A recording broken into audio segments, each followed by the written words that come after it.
مالک نصاب کون ہیں؟ جن کے پاس 7.5 تولہ سونا یعنی 93 گرام 312 ملی گرام اتنے سونے ہوں جس کی قیمت 4,52,656 ہوتے ہیں، یا 52.5 تولہ چاندی یعنی 656 گرام 184 ملی گرام جن کی قیمت 34,653 ہوتے ہیں۔ یہ سونے اور چاندی کی قیمت اترتے چڑھتے رہتے ہیں، کم ہوتے رہتے ہیں، زیادہ ہوتے ہیں، یہ عام طور پر ایسا نکالا گیا ہے، یعنی 34,653۔ تب جس کے پاس 34,653 روپے ہوں یا 34,653 روپے کے برابر سونا ہوں یا چاندی ہوں تو اب ان پر قربانی واجب ہے۔ گھر میں جتنے لوگوں کے پاس یہ مالیت ہوگی ان سب کو اپنی طرف سے قربانی کرنا ضروری ہوگا۔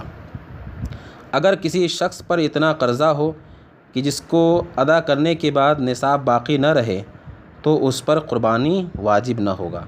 اس کے باوجود اگر وہ کرتا ہے تو سنت و مستحب کا ثواب پائے گا، بہاری شریعت میں لکھا ہوا ہے۔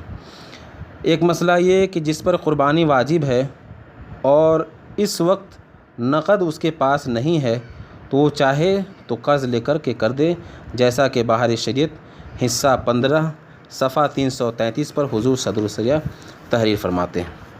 ایک مسئلہ کہ اگر گھر کے بہت سارے گھر ایسے ہیں کہ جہاں 4 یا 5 یا 6 یا 2 یا 3 افراد کام کرنے والے ہوتے ہیں، کمانے والے ہوتے ہیں، تو اگر کسی گھر میں 5 یا 4 افراد کماتے ہوں اور وہ سب مالک نصاب ہوں تو اب سب کی طرف سے الگ الگ قربانی کرنا واجب ہوگا۔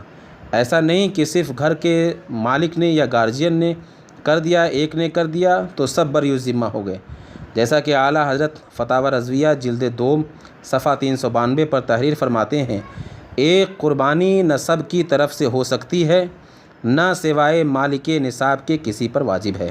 اگر کوئی صاحب نصاب ہو تو اپنی قربانی الگ کرے۔ صاحب نصاب اپنی قربانی کچھ ایسے بھی ہیں صاحب نصاب جو اپنی قربانی چھوڑ کر اپنے والدہ یا والد یا کسی اور کی طرف سے قربانی کراتے ہیں۔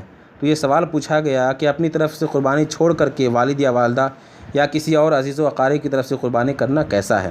تو اس کا جواب یہی ہے کہ صاحب اگر نصاب ہے تو آپ پر لازم ہے کہ پہلے اپنی طرف سے قربانی کریں، کیونکہ یہ شرعاً آپ پر واجب ہے۔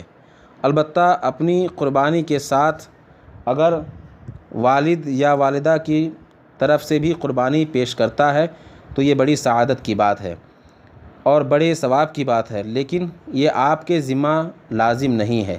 جو لازم ہے سب سے پہلے وہ آپ پر آپ کی طرف سے مالک نصاب ہونے کی صورت میں ہے۔ اگر اس کے ساتھ ساتھ آپ کسی بھی عزیز و اقارب یا کسی مرحوم کی طرف سے قربانی کرتے ہیں تو یہ ثواب کی بات ہے، لیکن آپ اس سے بری نہیں ہوں گے کہ اپنی طرف سے قربانی چھوڑ کر ان کی طرف سے قربانی کرنے کی صورت میں آپ بری نہیں ہوں گے۔ آپ پر واجب ہے آپ اپنی قربانی خود اپنے پیش کریں۔